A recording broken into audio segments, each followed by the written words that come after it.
Hey everyone, welcome back to L-Man Gaming. Today I got for you the Elden Ring review. Let's get to it. Before we fully get into it, just want to give my little preface here. I'm still in the process of getting a better mic, and as I said before, when some of the newer games start coming out, I'm definitely going to be including my own gameplay. Right, just want to really convey, that these games are being played by me, and I'm putting in the work to give you guys the best review possible. Now, to Elden Ring specifically, let me just start off by saying that, hey, Elden Ring had a tremendous amount of hype behind it, through social media and all the marketing that went into it. So this game had a lot of expectations going into it, and if you've seen the sales figures, the game's like broken probably 20 million copies. That's the time of this review. Who knows?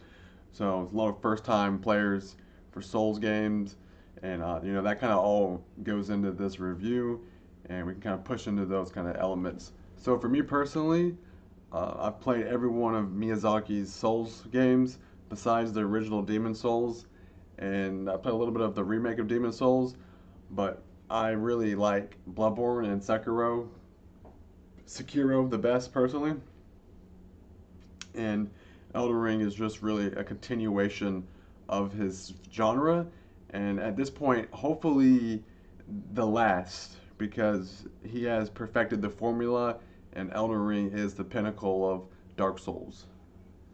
Now, I'm sure you've all heard the comparison. This is Breath of the Wild meets Dark Souls, and that's a fair comparison, and that is, in fact, how the game ultimately ends up playing. But here's kind of the big problem with Elden Ring, and it really is kind of simple. But you run around in an empty open world collecting a bunch of useless shit, killing anything that moves. Now, again, it sounds like I'm being really harsh there, but if you really think about it, ultimately that is what the game devolves into. Now, the only reason why I'm taking such a strong stance is because the game in the first half is absolutely amazing and plays very well. You're introduced to Torrent and you can explore at your own pace. You're introduced to Torrent the horse and you're able to explore at your own pace. Right, the game does ultimately play like Breath of the Wild in terms of that exploration and how you uncover secrets and hidden paths and bosses, and all of that's great. But then you get to that second half of the game, and right, this repetition starts to set in, and it really becomes this macro, right? This super like typical trapping of an open world game where you're checking off, I went to this area, collecting my tier, right? It becomes this way too familiar for my taste towards the second half. It really starts to overstay its welcome. And that's why I think, comparing it to Breath of the Wild is fine too, because in terms of their exploration, what Breath of the Wild offers is, right, you're finding rewards and you know what they're going to be, right? Weapon slot upgrades from the Korok seeds and the, you know, orbs that you get health and stamina upgrades from. Now, Elden Ring does that too. It gives you those concrete rewards, which is great, but then you have these other rewards that are kind of like the pinata bag. You don't know what this boss is going to drop, and that's really awesome. But then you kind of get into this problem where, you're having to appeal to so many different archetypes of classes, from the paladins and the magic users and blood mages and the melee fighters, that things ultimately start to unravel from a core gameplay mechanics. Because what you have now is these bosses that are just so relentless against you, and you're basically ultimately having to find your own cheese and from the items that you find to deal with these bosses. So you run into these balancing problems in terms of the game, because now all these bosses who are super hyper aggressive, right? Again, that is a huge problem that the game presented. These bosses feel something out of Sekiro, and you as the player character, the mechanics don't give you enough resources and abilities to combat the bosses properly.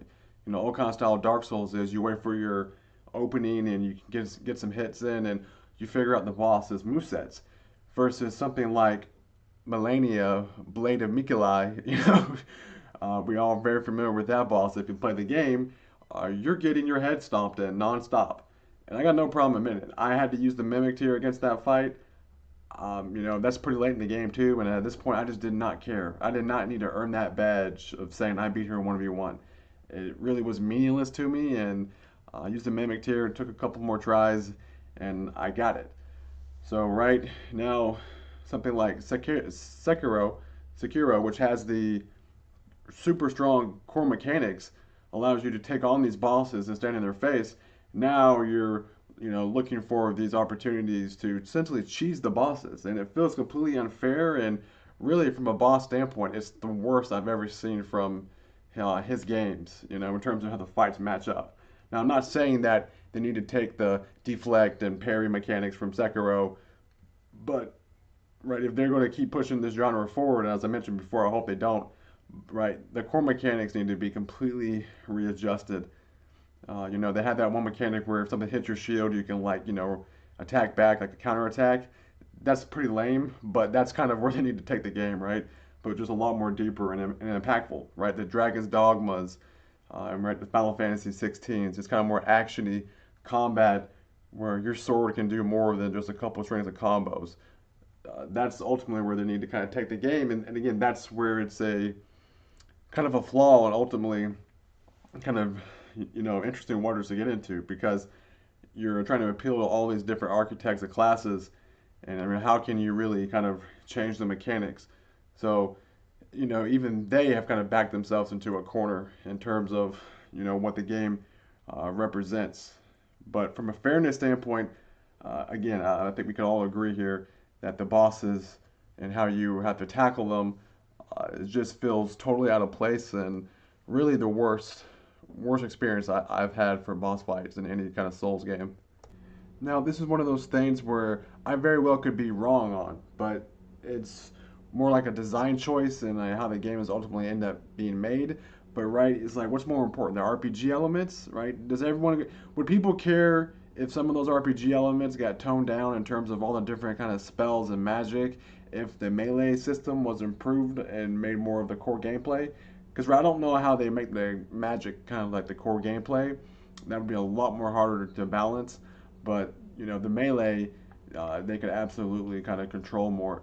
So again, that could be something I'm kind of like wrong on, but for them to kind of tone down when I'm speaking of, right, they would have to improve the mechanics on the melee side.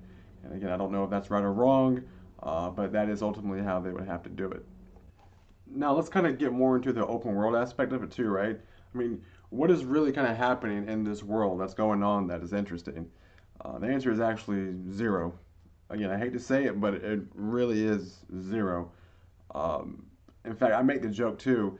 There's a reason why the NPCs don't move because if the NPCs moved, you'd probably kill them, right? That's the amount of brain cells it takes to play these Souls games at this point, right? You walking around and you're killing anything that moves, collecting a bunch of useless shit.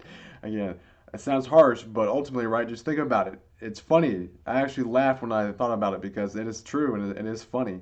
But right, there's nothing else that's going on, and as soon as you see something that moves, it's like, oh, cool, an item maybe, and like you whack them and just kill them, and that's the end of it. Right? If the NPCs did move, you'd probably start whacking them before you even could tell if it's an enemy or an ally. So that's probably a reason why they don't move. But again, back to the open world, it's empty. All right, you have maybe like some regular bears, like not the rune bears, but just like regular wildlife, a little bit of it, right? And but in terms of you know interacting with things and these things kind of evolving in the open world, there is nothing happening. It really is wanting to guide you to these areas where you're able to kind of push through these dungeons. But in terms of the open world, it's just there to right get you to the next stage, and it feels good. It feels good to explore it that way.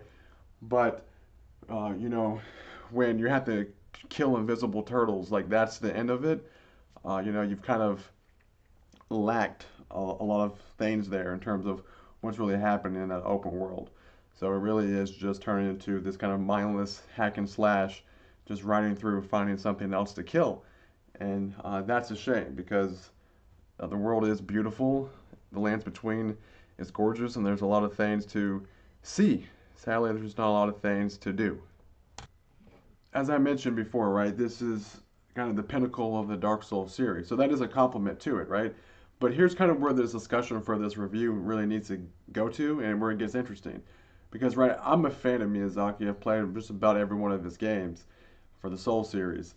And uh, that separates me from a lot of people that this is the first Souls game ever. And that's when it gets super interesting because if this is your first Souls game ever, then guess what? Yeah, I get it. You probably played the greatest game of all time. Right? If this is your first time experiencing something like this, it's amazing. It's right, but that's not fair to people that have been, with this franchise for a long time. But again, how do you kind of really dissect the two and separate it? Because is that really fair to them too? Right? It's not, but it's something that needs to be acknowledged. So, ultimately, right, you could say that it's two reviews. You need two reviews. If you're a Souls veteran, here's my take on it. And if you're a newcomer to Elden Ring, here's the other review. Now, again, I'm not doing that, but let's just acknowledge that that exists. And, right, it maybe sounds like I'm being harsh on Elden Ring, but I think kind of towards the end you'll be surprised. But definitely just wanted to make that distinction there, right? Something that I've been thinking about for a while. So, yeah, to me as like a Souls veteran, person that really enjoys these games, yeah, I get it. It's the pinnacle of Dark Souls, but in a lot of ways, it's still Miyazaki's some of his worst work. But if this is your first time playing a Souls game, yeah, you probably played the greatest game ever, and it's just as amazing as people made it out to be. For this review, I don't really want to go into the really kind of finite details and try to X out some certain things, right? If you've been a fan of this franchise, you know what this is about. If you're new to the franchise, finally, then right, you got your butt handed to you, rightfully so. Well, actually, everybody did. The bosses again were bullshit, but you're right. This is Elden Ring, and just want to get into that again. Maybe it sounds like I'm being harsh on it, and like I said, it's Miyazaki's worst work. But see, here's the real kicker, though, guys. Even though this is his worst work, it's still better than 90% of the entire industry, and I'm not kidding. I had over 250 hours in Elden Ring by the end of it. I have no interest in going back and playing it again. I do not consider Elden Ring to be a masterpiece, but without question, it is a 5 out of 5 star game. It is something that you right 5 out of 5 star games are cream of the crops, right? Something that everyone should experience. And I'm finally glad that everyone is experiencing it, and that's the way it should be. But it is no masterpiece. And going forward, again, it's really time to switch things up permanently, and we can kind of get this franchise back on track now that it's got a mainstream following. So even though Elden Ring's open world maybe isn't as interesting from the moment to moment, right, as other games, it absolutely does enough to propel its own franchise and really the industry forward, right? The way you've explored this open world with Torrent and the scale of the game, it's incredible. It really is. I just reviewed Horizon Forbidden West, and from a technical standpoint, the game was great. But from an industry and even its own franchise kind of standpoint, like what did it really do? Nothing. And again, that's what's so funny about it. His worst work is still Miyazaki's worst work is still better than all the other, 90% of the industry. So it's absolutely deserving of the 5 out of 5. And even if that was the only thing that kind of pushed it forward, it was enough. It absolutely was enough to keep the standard going. But again, I don't think he's going to be able to get a pass on the next game at this point.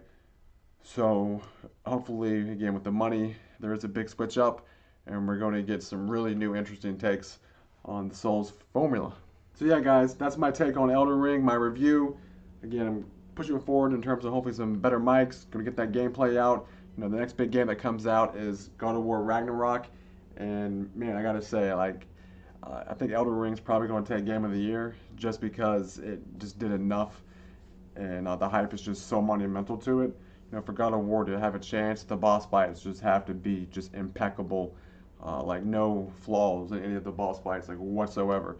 Possible, just don't think it's going to happen. So yeah, man, thanks again for stopping by, and I'll look forward to the next videos.